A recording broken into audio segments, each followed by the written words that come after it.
Right evening, everyone. Rain, how are you? And then Atandile as well. Yeah, I hope everyone is good.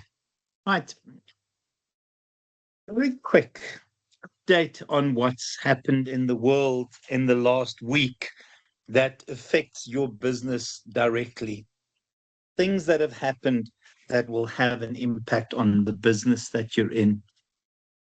Because it relates to the very first slide. But I just want to hear from your side the stuff that you are concerned about right now in the world. In South Africa, obviously, as part of the world, stuff that you are concerned about, in particular, the stuff that's impacting your business. Go for it, Nadine. Yeah, I was actually just reading an article on Netwerk 24 about the petrol price and diesel price and what they are expecting our April increase to be. And as a business, I mean, I also have a small business with my dad. We are looking at the increase of prices of our products due to cost of petrol. Yeah. And it's going to be significant. I also just watched, because I try and catch the news, guys, because I lecture till 7 and then I've got half hour before this class. And obviously I rush home after my 8 hours of lecture. So Monday is a tough day. So it's very difficult for me to sometimes get to watch the news. But the G7 countries in a meeting today have decided not to release their stocks, saying that their yesterday, 8 rand. Oh my hell, that they're not going to release their stocks at the moment because it is not urgent enough globally. Trump's attitude is, well, there are bigger fish to fry, and people shouldn't worry about the petrol price. I think there is a real concern. And how one person and or two people, Netanyahu and Trump in this instance, can bring the world into crisis, and they keep doing it. And I think there are bigger picture things as well in terms of the world has just become a more dangerous place, has just become a more dangerous place. So the increase in fuel and the knock-on effect in terms of food prices, who is feeling it in terms of how food prices have escalated in the last year? Who is starting to see a marked difference in what we pay at the grocery store? It is significant, guys. It is significant. And for me, I've never ever considered budgeting. I always buy food. I must admit, we live very well, and my cupboards are always full, and I buy the best quality meat. I buy the best quality everything. I'm a Woolworths shareholder. You would swear about the amount by the amount of time I spend there. It has escalated. I mean, the tiniest trolley the other day was 1,100 rand from Woolworths. So I think the reality is the fuel prices will have a significant impact.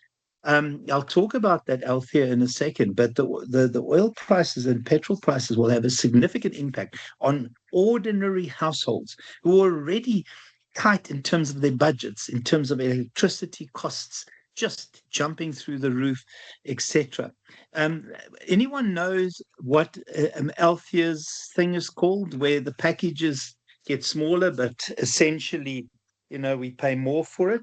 Or they try and keep the package the same size, but they reduce the amount of weight of items in the package. There's a specific name for it. Anyone want to share what that name is?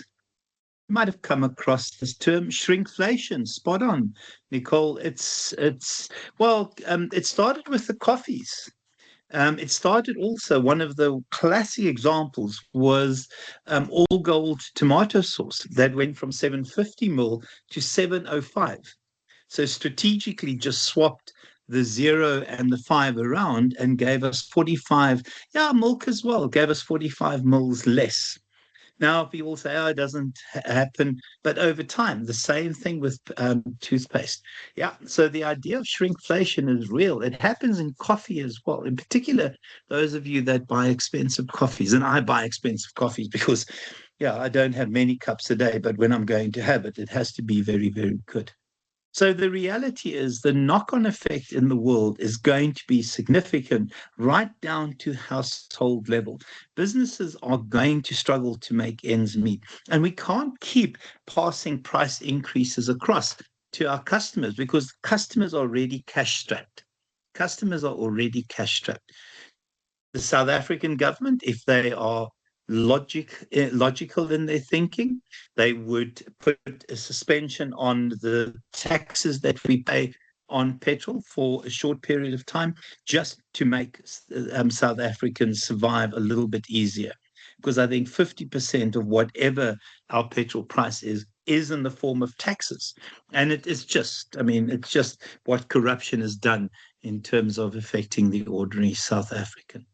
So it brings me to those three elements there. I think when we look at the world now, it's difficult to find the first one and criteria that essentially would suggest that there is a state of certainty. We are seriously in a state of uncertainty. In a state of certainty, you have got a particular set of conditions where the decision maker knows the different alternatives, knows the elements that impact the decision, and with a high level of certainty can predict the outcome. Now, to go back to Nadine's example, that is not the case with her and her dad's small business. You cannot just increase prices to customers because those customers will not be able to afford. So there is very little certainty in any decisions that we take nowadays. So if I have R1 million, let's say R1 million, because I could do with R1 million. So we'll just ring it into the universe. I have R1 million. What would be the most certain thing to do with that R1 million? What would be the most certain thing to do? Tomorrow I'm winning the Invest. lotto, guys. Invest where? Offshore. Not sure. Yeah, so money market, Tamara? Sorry, I said offshore, not in South Africa. Offshore. Offshore. You're not risk averse, are you, Tamron? So you say offshore. For me, it's to put it in the bank because you know what the interest rate is. You know what you're going to get as a return on investment. But yeah, R1 million offshore might be a good idea. Not sure where I would put it offshore, but it is an option. I think that to me is a little bit more risky. I think for me, the most certain decision would be, oh, you think it's the worst, Muzimal? Yeah. 100%. Yeah, 100%. government The bank bonds. is not your friend. I strongly believe that they are not our friend. So sorry. Nah, No, they're not Do, our do friend. you work Okay. for the bank? No, I look at do. I Muzimal's do. surname. I do. Brilliant. Yeah, the bank is not the place to Sorry, invest. I don't Muzimal. think so. A bank is not our friend. Money market, is that more of a certain decision? I Muzimal think thinking you work with the bank? I think the money market Because is I got 100%. tons of my savings in the money market. That's the Property one. is a very good one. I would say property, gold, your commodities, gold, silver, oil. Then you sort it.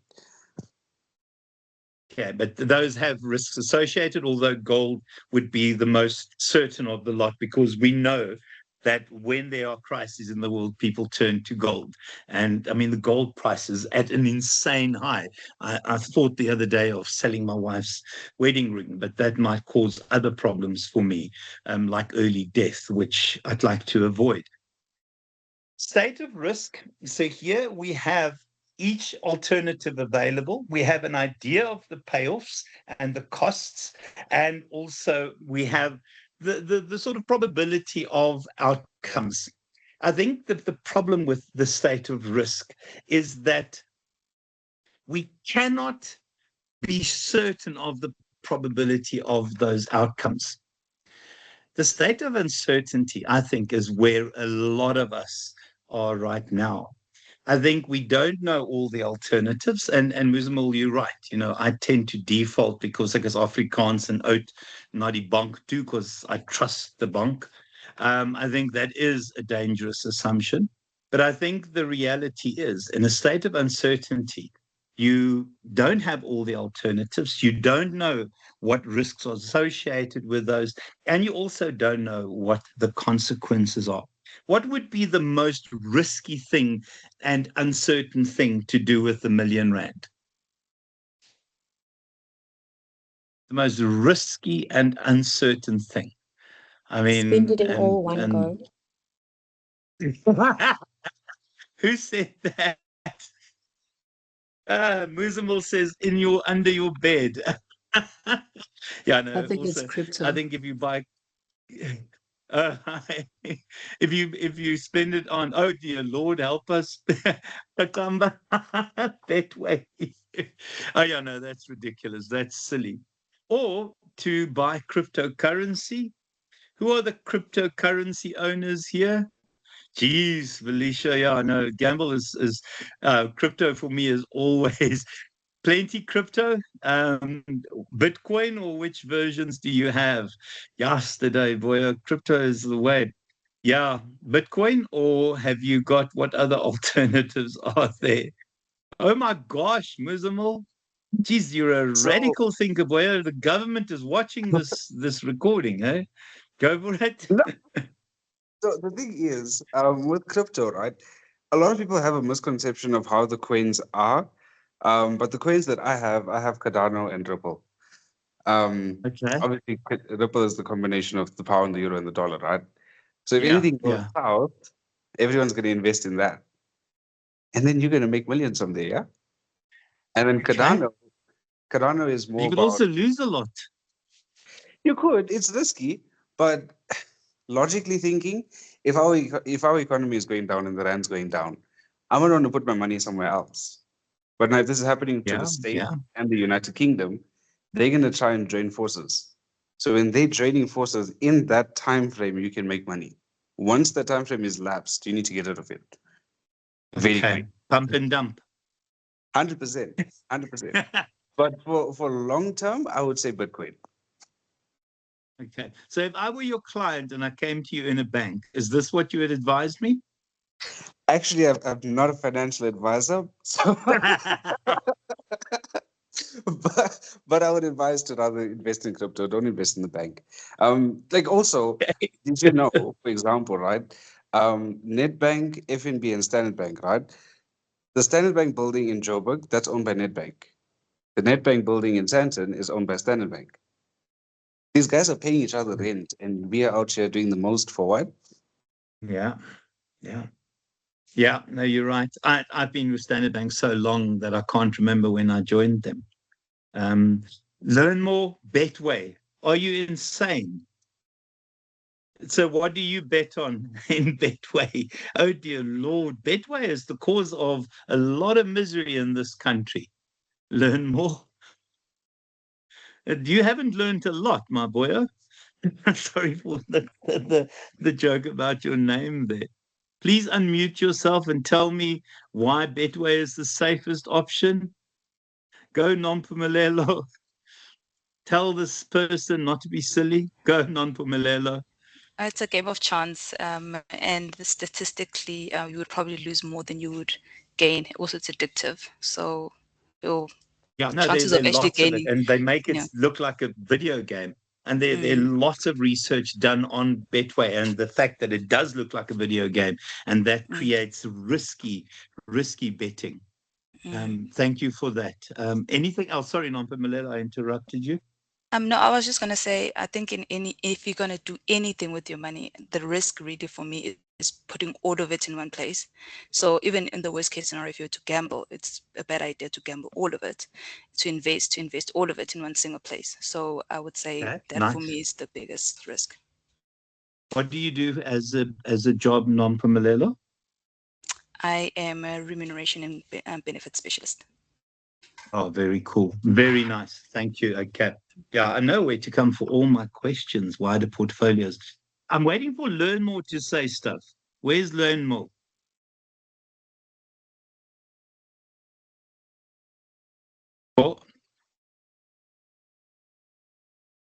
Oh, Moloko. Yeah, it just shows how difficult these decisions are.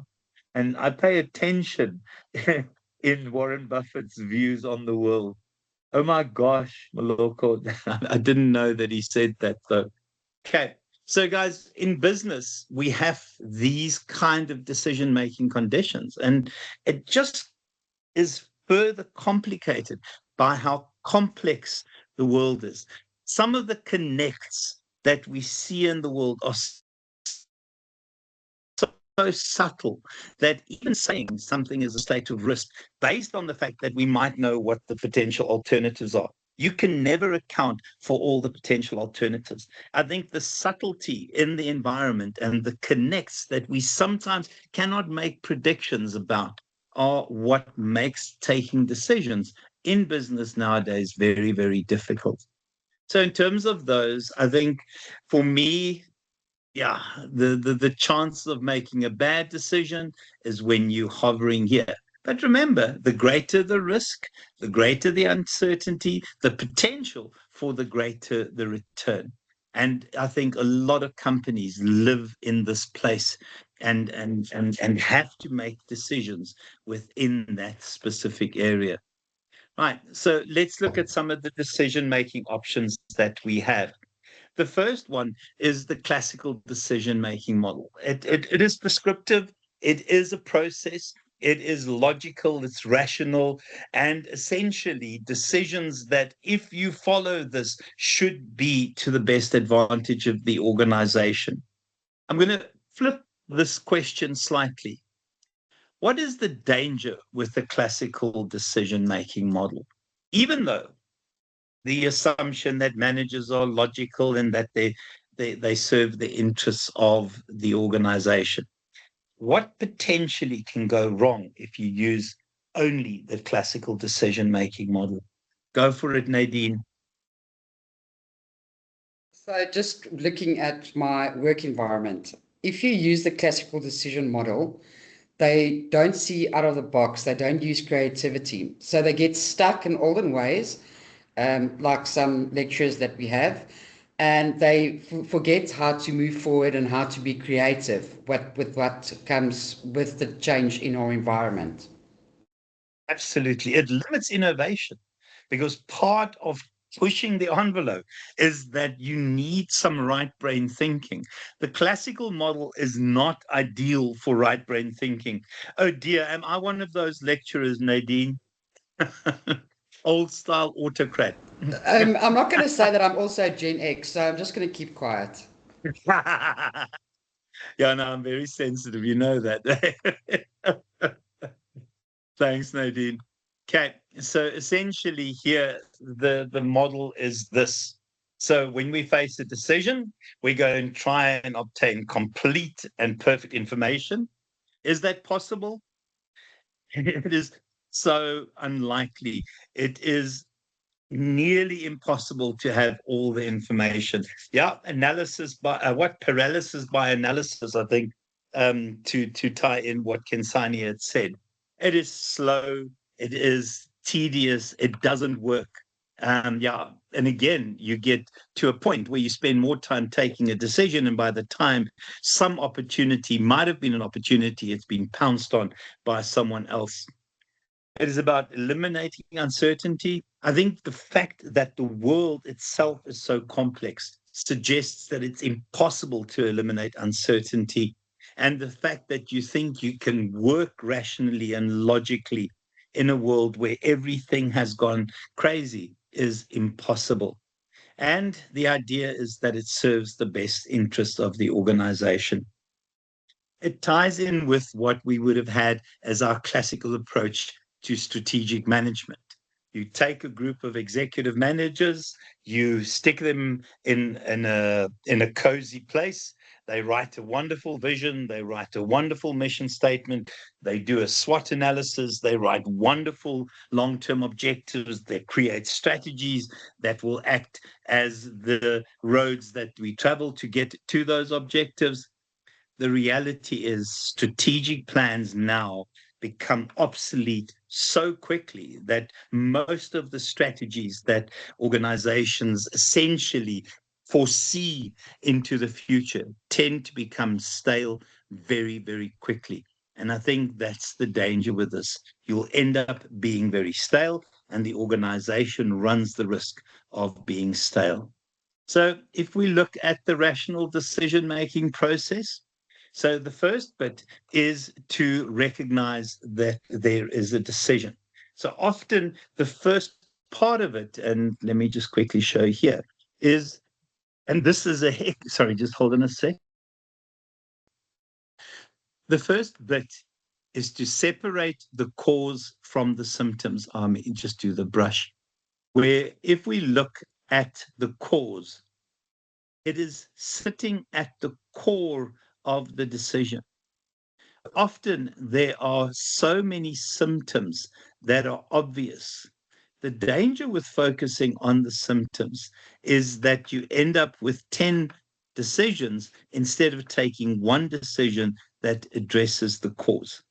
So when we look at what the textbook says, and I'm going to be a little bit critical, is turnover a symptom or a cause?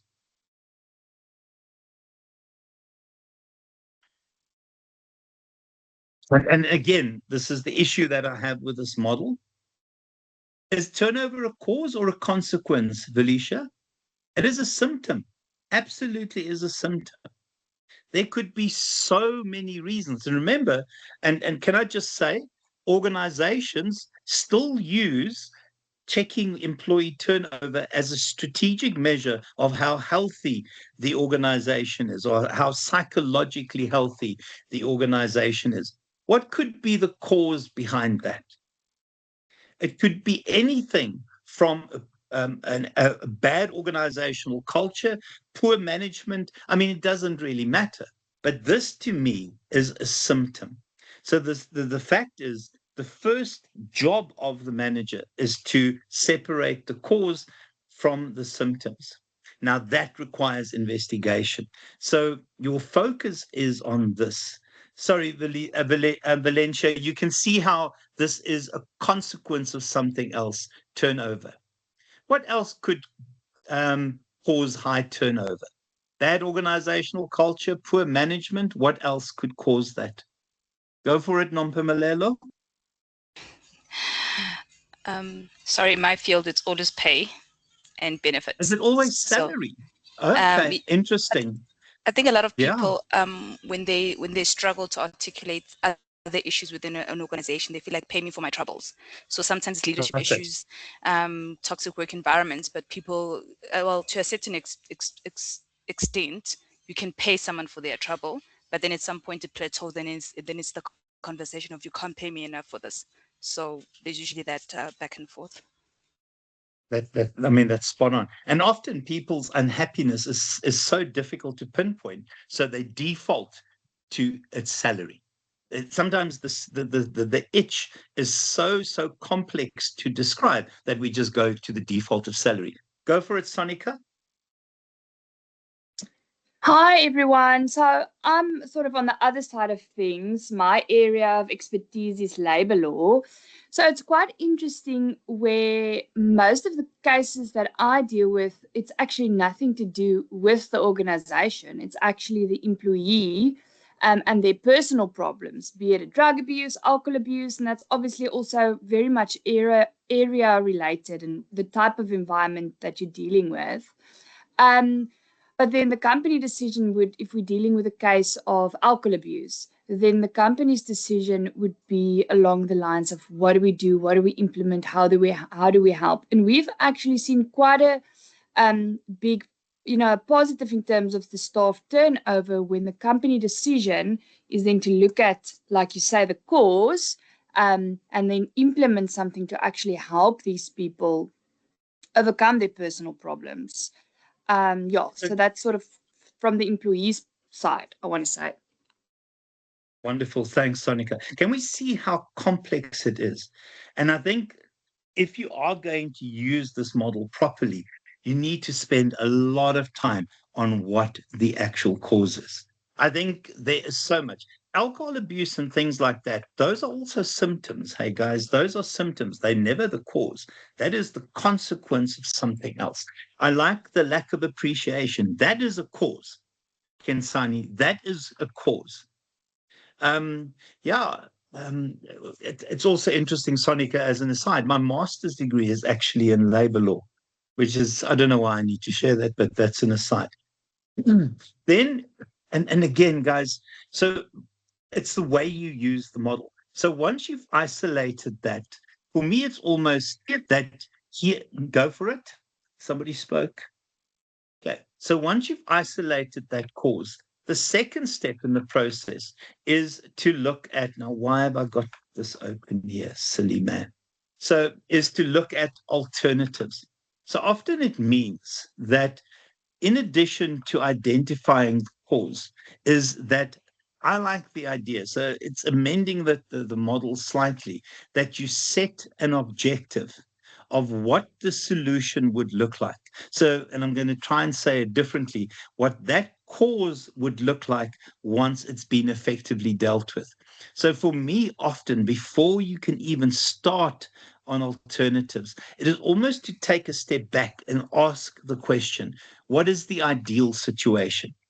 What will that cause look like? So if I take Kensani's example, a lack of appreciation, to me, it would be a culture, introducing a culture of appreciation. Okay, just to steal Kensani's idea. But you have to have that objective before you can actually start, creating alternatives. A toxic work environment, 100%, is a cause. It's not a symptom. It is a cause with significant numbers of symptoms. And again, you can see how the organization culture is there. Sorry, can I ask, does that make sense? Before you can even create any alternatives, you need to take a step back and create that objective, what the problem would look like once it's been effectively dealt with, the ideal. Once you've done that, you can then say, we have a gap between reality, which is this here, and ideal. Then only can you introduce alternatives. And remember, the more alternatives and the more right brain thinking you can use in terms of these alternatives, the better. So the focus here is to really become creative, because the problem is we are also sometimes very stale in our alternatives. So if we say, and I'm going to steal Valencia's one here, that the toxic work environment, and here we have a culture of appreciation and respect and trust as the objective. What can we do to move it from there? What are the alternatives? And remember, it is right brain thinking sometimes. It is sometimes a brainstorming exercise, because the more alternatives you have, the more likely it will be that you'll come up with the ideal solution. What are some of the alternatives that we could suggest? So here it's to do a climate survey to find out what people find wrong with the environment, do a culture survey. And then we can consider training managers. We can consider changing aspects of the organization's layout and. I mean, you need to be creative here. So when we look at this here, flipping heck, sorry, slick as rolling wellness programs as well, Valencia, as slick as rolling through through concrete. Okay. And then once you've got your alternatives, you would then select those alternatives that will give you maximum goal achievement with minimum input. And we can see the rest of it, selecting the alternative. The only time an organization benefits from a decision is when they actually implement it. And then it is not to assume that this will work, it is to assess. It's almost an audit that you would do. You would do an audit of that. Okay. Guys, just very quickly, can we run one of the problems that you have at the moment through there? Does anyone want to be brave enough for us to do that? Remember what happens in class and all of that stuff?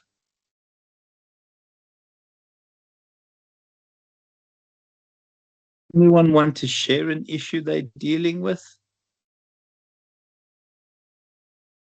Go for it, Nompumelelo. I would say maybe high turnover due to a company buyout. So the itchy feet are happening because of obviously uncertainty in terms of job security. Yeah, Yeah, it's so a that's wonderful example. It's a wonderful example. And the objective would be to lower the turnout. What would be the alternatives? What would be the alternatives? An education program? Some sort of onboarding process? Because re-onboard, there's so many alternatives that you can use. And then the right brain thinking. Go for it, Nompumelelo. Oh, sorry, I think retentions as well. To keep in And then critical retention skills. programs. Yeah, retention schemes. Yeah, absolutely. Absolutely. So it does work, but it requires time, it requires energy, but we cannot limit creativity. To also just say, guys, we can't just narrowly follow this. I think this is a deficient system. I think it can work with some additions and amendments. And it looks like this.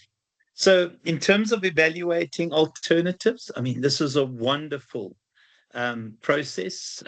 It will fall out at any point. Is it feasible? So, have we got the resources? Have we got the time to do it? No? Cheers. Off you go. Second one, yes, you go to that. Is it satisfactory? Yeah, it addresses the objective, so it continues. Are the consequences affordable? And here, a lot of alternatives will disappear. And then, obviously, if you get past this, you can then say, right, this is one of the alternatives that we will consider going forward. It is a nice model. I love these kind of flow charts because it forces you to go yes or no. And if you say no, you say cheers to that alternative. Love, love, love that flow chart. So newer approaches is the idea of evidence-based management.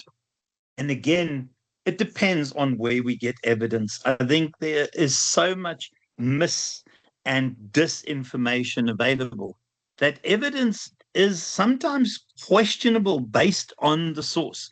So you need to develop trusted sources, people who you believe will contribute to your organization's success. So there are a couple of things that will make rationality and evidence-based decisions better. The first one is a culture of truth. I'm going to ask this question, and again, I want people to consider the answer.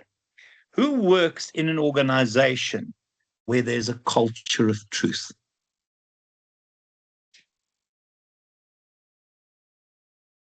Who works in an organization? Jay, okay, you're very lucky. Pico, tell me about your organization.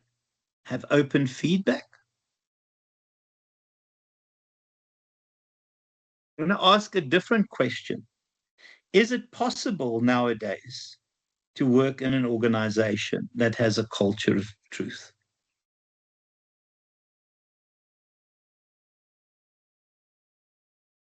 You're very lucky, Jay. You're very, very lucky. I know people are reluctant to answer. Well, not in government, no. I mean, there's so much mis and disinformation. I think sometimes company plans aren't shared. Okay, nice, Jay. And can I also tell you, there are some people on here that work for organizations that don't want honest feedback. All they want is essentially what their manager is thinking in a slightly different voice. Go for it, Nompumelelo.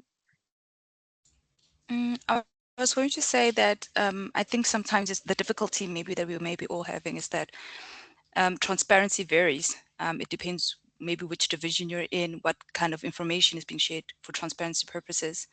For instance, in my environment, things like pay lines and benchmarking information. While there is transparency, we wouldn't share all the data because there's a lot that you do in the background to develop things like pay line or pay ranges. So we wouldn't go out there and just say an artisan is 50,000 rands, right, a month. But we would maybe do a range of saying an artisan is paid between 35,000 and 60,000, so that our information, one, is not out there for poaching purposes and confidentiality as well, and also for argument's sake within employees.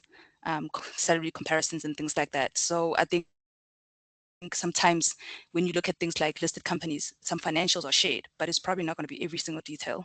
And the level of transparency, I think, is managed in-house to ensure that maybe it does give the company kind of some leeway or some leverage to a certain extent. Otherwise, it would be risky to just put out all your information about every part of your business, either out to the employees or into the market. Yeah, absolutely. But the criteria that you base your salaries on have to be transparent and have to be shared. So you don't share the actual content, but you have to share the criteria. Go for it, Nadine, because I'm watching people's feedback here. I'm just, Nompilelo, I'm just going to ask you a question. So in my work environment, if I don't have all the facts, right, I might have a student that is absent for 2 weeks, and I don't have all the facts. What happens then? As also a face tutor and a grade tutor, and also for health and safety reasons at our campus, you need to know these things. So what happens is a student is absent, but actually they didn't pay funds. Now that information is kept from us. Now I sent that parent an email. What then? No, but it is. But as long as you share the criteria, but I think you're right. I don't think any company can guarantee the whole truth and nothing but the truth. Sorry, Nompumelelo, I interrupted you there. I'm looking at the feed here. Go for it, Nompumelelo. Oh, sorry. Just have a lag when I click unmute my mic. Sorry. I was going to say, similar to what you've said here, that also there are a lot of acts and rules around sharing of information.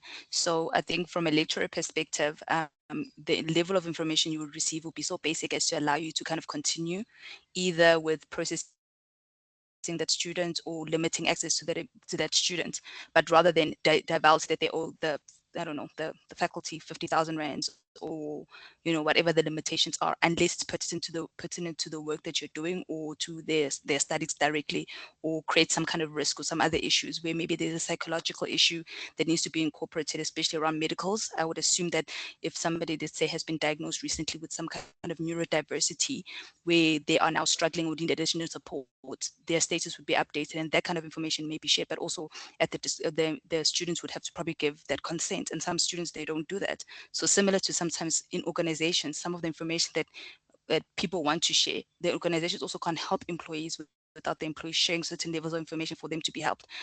Similar to the case that was mentioned before, if an employee is struggling with alcoholism and is absent all the time, they will just get dismissed at some point unless they come forth or unless they get caught in a circumstance within the company can intervene either through counseling or assistance and things like that.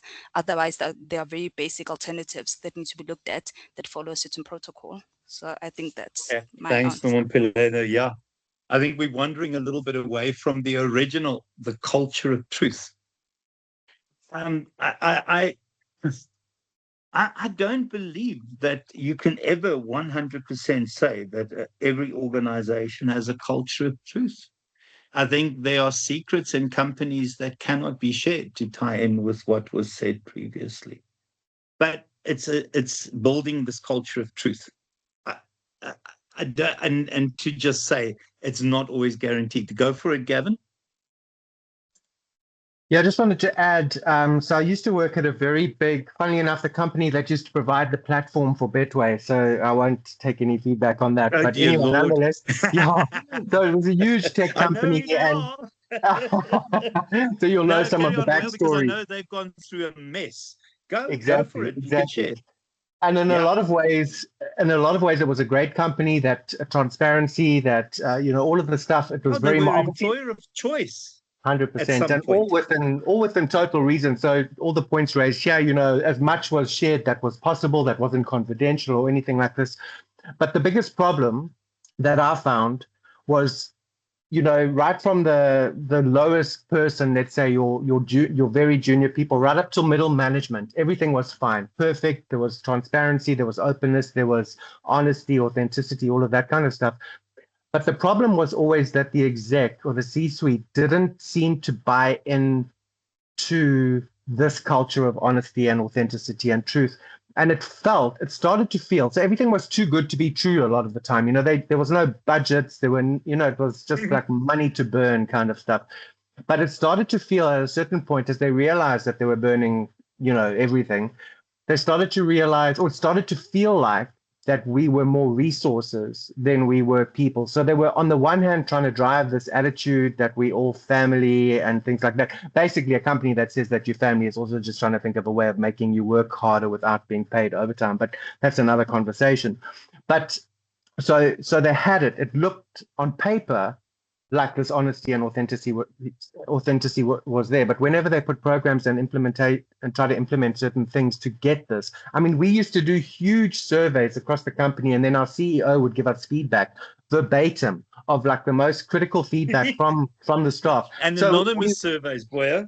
No, they weren't. They didn't have to be, because they weren't shared. I mean, our analytics department could find out who the people were, but I mean, there was brutal honesty from everyone, and leadership turned out to be the problem. But without going on too long, it was the fact that C-suite and the exec layer didn't buy into this. They were doing it because they thought that that's what we wanted. So it felt like manipulation.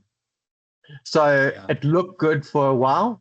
And then it started to not look good because it felt like we had been manipulated. So that's my only comment. So it exists if it goes right from the top of the company. Our CEO was brilliant, and then it kind of filtered down in the C-suite, and then middle to lower management, it was excellent again. So it was that exec layer that diluted the message from our CEO, where the vision was coming from. So that was the. Thank you. And when it went south, boy, it went south very quickly. Holy guacamole! Yes. No, it's. Thanks for that, Gavin. Thank you so much. Okay, Stace, I'm reading yours. Ethical and treating fairly, but the truth in real life, most firms. Yeah, I think it's very difficult to have a perfect culture of truth. I mean, I did my last bit of study in a company. So I did both my master's and PhD in the auto industry, and in particular in the components part of the auto industry. And I did grounded theory to do my research. So it's qualitative. I did a whole bunch of interviews, came to data saturation, and I had a picture of this amazing company painted. And then I went back to verify the information as part of a triangulation approach. And the CEO had resigned, and family had started running the business. And it was 180 degrees shift in terms of what the people were saying in the interviews, which messed with my initial findings significantly. And sometimes it depends on leadership. And the reality is it changes very quickly. I'm just checking there. Yeah, it's also easy to say that not all information is available. Then it is to have the best evidence. Can I ask, have you got trusted sources in your company? Because best evidence comes from trusted sources. I think the reality is that, when you think of trust, and we'll spend a lot of time talking about trust going forward, but there is so much dodgy information out there that best evidence is never best evidence. It is as good as it can be. And again, what is evidence? We know the old saying that stats lie. So the second part is the best evidence. And for me, it starts with trusted sources. And then the idea of experimentation and learning by doing, which is almost the opposite of what this approach suggests. But I think experimentation, right brain thought, and also over time, creating an organizational memory and learning in an organization is what makes the potential of using that particular approach, possible. and then also just your risks, drawbacks in your recommendations, and then you never base decisions on beliefs, which is impossible. Every single person has some sort of element of belief in their decision. But this is the ideal. So when we look at the things that affect decisions, okay, so I'm just jumping ahead here. So the administrative model, I think here the argument is we always use incomplete and imperfect information. And let's be honest, in a world as complex and as insane as the one we live in, that is our reality. The second one is we satisfy. So we accept the first decision that meets minimum criteria. So we have bounded rational thinking and bounded rational decision making. So the first decision that appears to obviously address a decision, we jump at immediately. And satisficing is very dangerous because you essentially you can use it when you're trying to diagnose why your laptop isn't switching on. But when you take company decisions, you can't just jump at the first decision that appears to address the minimum conditions. The second one is that we look at bounded rationality. Unfortunately, we realize that we are limited by a variety of things. Values will have an impact.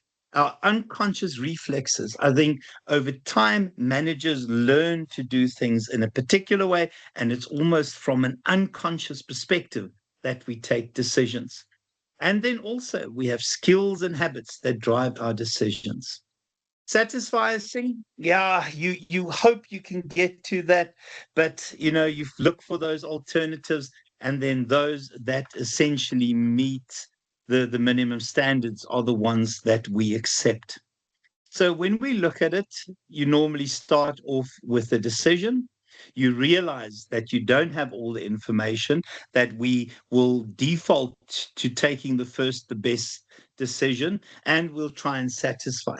And you will hopefully end up with a decision that's is hoping to serve the interests, but generally doesn't serve the interests of the organization. Other elements that we have to look at are coalitions that form.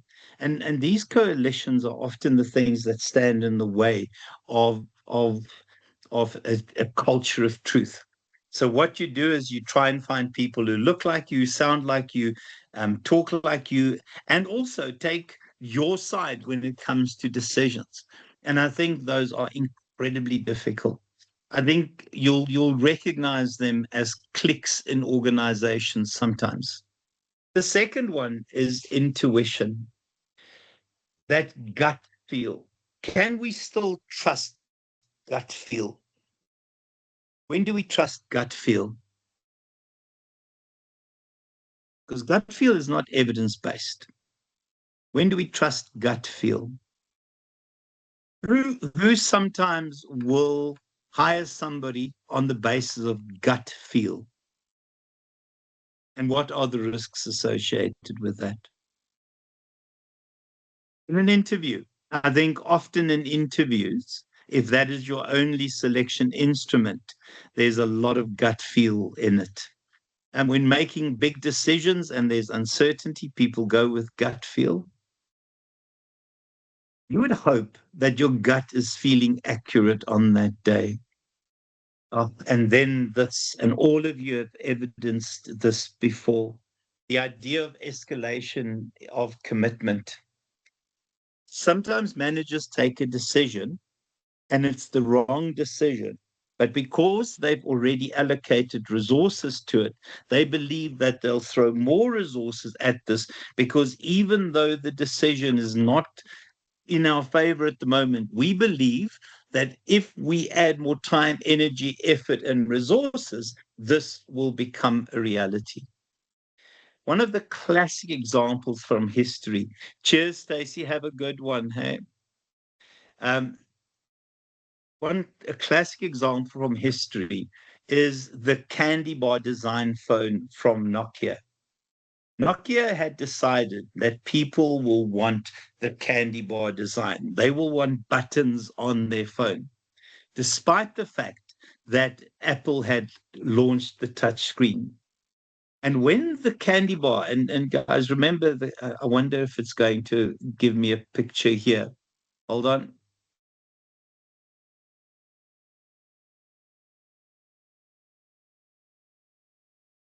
I'm hoping that I'm going to find this here. I should, because I read this. Where is a picture of it? Images. So it's the button phone. All of you will recognize it. That is the 3310, a very famous candy bar design phone. And a touchscreen was launched, and Nokia believed that the future was in the candy bar design. Despite the fact that they saw that it was failing, they would add more energy, more effort, more resources into trying to convince customers that this is the future. The reality is, guys, we see it in companies where a dodgy decision, because it is not working, we believe we can fix it by throwing more resources at it. I'm going to use a slightly different example. I think people in a bad relationship believe that they can make the relationship work by putting more energy, effort into it. And the more energy and effort they put into it, the more toxic the relationship becomes, the fact that the relationship is beyond help. We see it in relationships.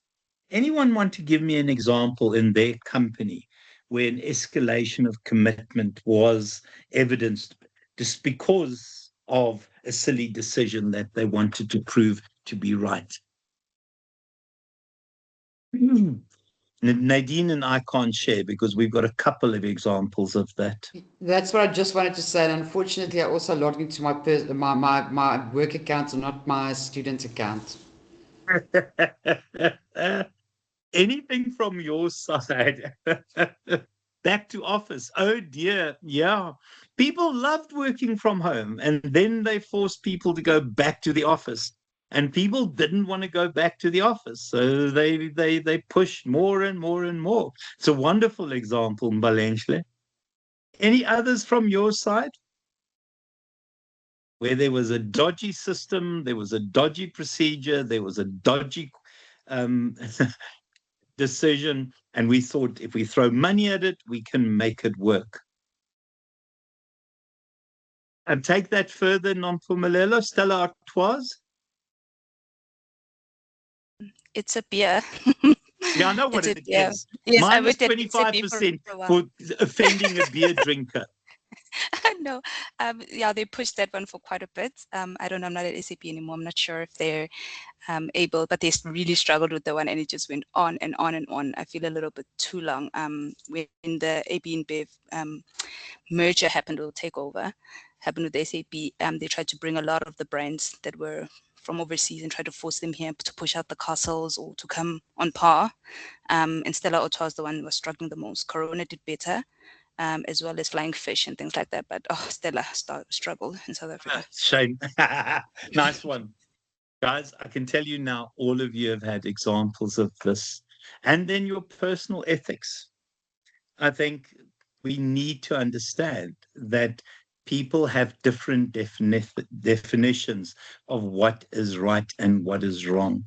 And I think personal ethics will also create a problem. And I'm jumping back to risk propensity. My apologies. I think some people are risk averse, and I think some people will take risks. In particular, when you have group decisions are heck of a risky.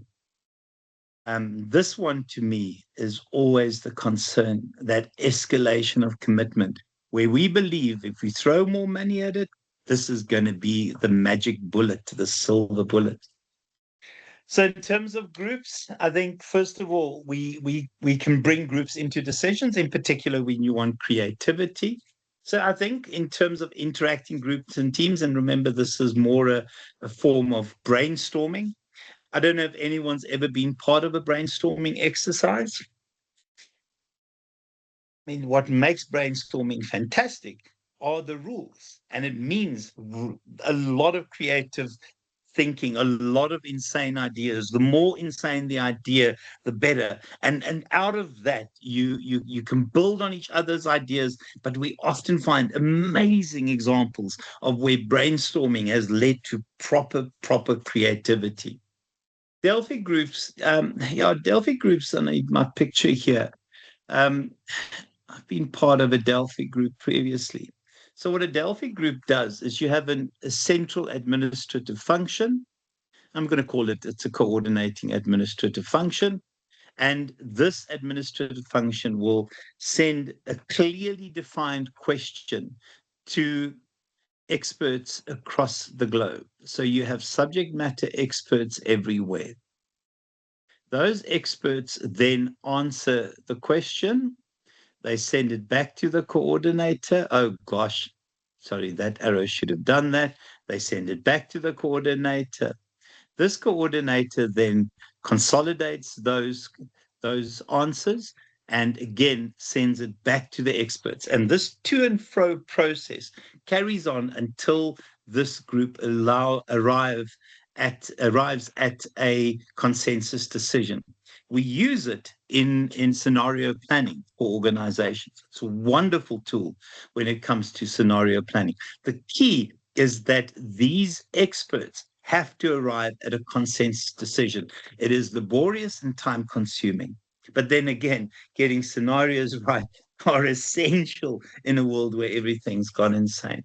Nominal group techniques. I don't know if anyone's been part of an NGT before. The way it works, and again, it's wonderful. I think one of the challenges with brainstorming is that the quiet members just keep quiet and their ideas stay quiet. So the way it works is if you've got a group of individuals in let's say in a boardroom, you divide that group into smaller subgroups of 7 or 5 each. It has to be an unequal number, and you would have that. You would then get a question provided to each of the tables, and they would just throw down ideas. But the key thing is the ideas are written down quietly. Once the ideas have been written down, they vote on the ideas in order to get the top 3 priorities. Each table's priorities are sent to the front, and those are captured on a board, and then the entire group votes for the priorities that are there. It is a wonderful way of getting quiet people to make a contribution. Yeah, guys, work around 2,500, 3,000 might be a little bit much. You shouldn't go past 3,000, okay? Sorry, I'm jumping to the answer, the question there. Just nominal group technique works incredibly well. Anyone seen any of these techniques before? It's wonderful when, okay, guys,